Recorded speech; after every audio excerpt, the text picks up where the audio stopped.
6 апреля 2010 года в Таласе начались волнения. Разъяренная толпа прорвала милицейский кордон и избила министра внутренних дел Кангантиева. На следующий день народ со всех регионов двинулся в Бишкек. В этот раз революция была кровавой. Она унесла жизни 100 человек, среди которых были курсанты милиции и молодежь. Погибшие в апрельской революции были похоронены в Атабеите, на могиле отцов, так же, как отцы-основатели, отдавшие свои жизни за светлое будущее страны. Государство возглавило Временное правительство во главе с Розой Отунбаевой, Омурбеком Текебаевым, Алмазбеком Атамбаевым и Темиром Сариевым. До 13 апреля Бакиев пытался ухватиться за власть на юге Кыргызстана, но в результате переговоров между Временным правительством и Бакиевым он выехал 15 апреля из Кыргызстана в Тарас, где 16 апреля подписал отрешение от должности.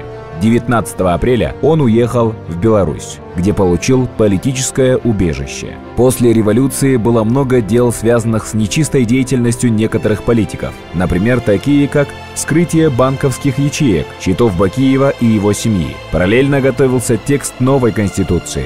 Были беспорядки по стране и межэтнические конфликты.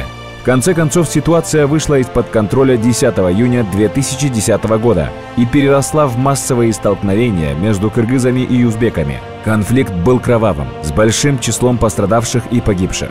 К 27 июня, когда была назначена дата референдума по новой конституции, Временное правительство погасило конфликт и провело референдум, на котором народ сказал «да» новому своду законов.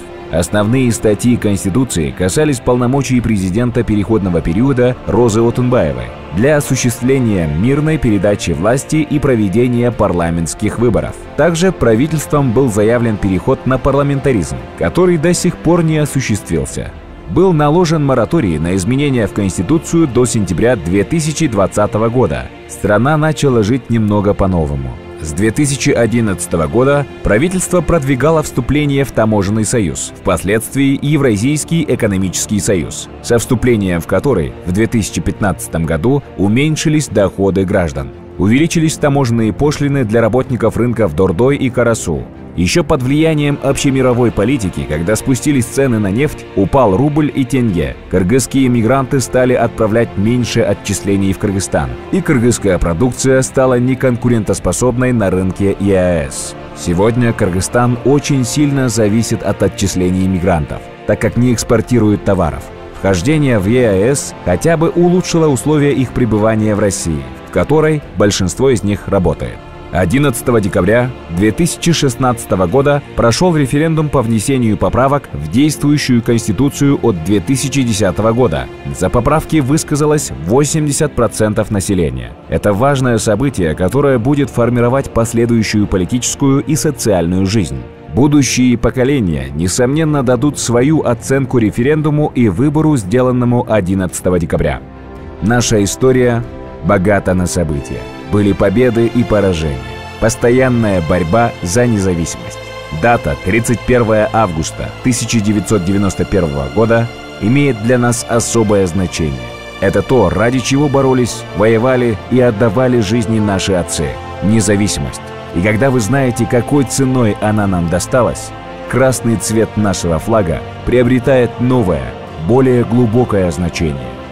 Сейчас у нашей страны немало серьезных проблем. Падает уровень образования, медицины, культуры. Люди делятся по регионам и городам. Они хотят уехать из Кыргызстана. Мы, авторы проекта, верим, что можно сделать так, чтобы люди не просто не уезжали, а хотели бы приехать и остаться тут жить. Для этого нам надо учиться, развивать самих себя. Становясь лучше, мы улучшаем себя, свое окружение, дом, город, страну, весь мир.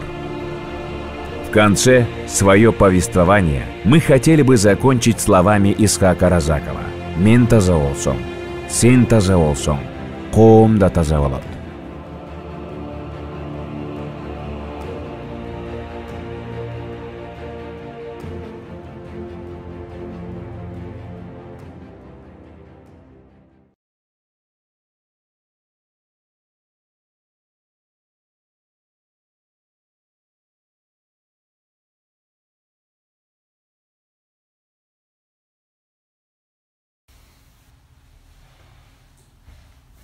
Все, представляемся, да? Раз, два, три.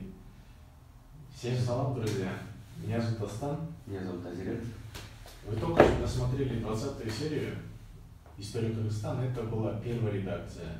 В конце мы хотели сказать то, что мы это все сейчас переделываем, исправляем, и выйдет вторая редакция. Она будет намного интереснее, правильнее и визуально приятнее.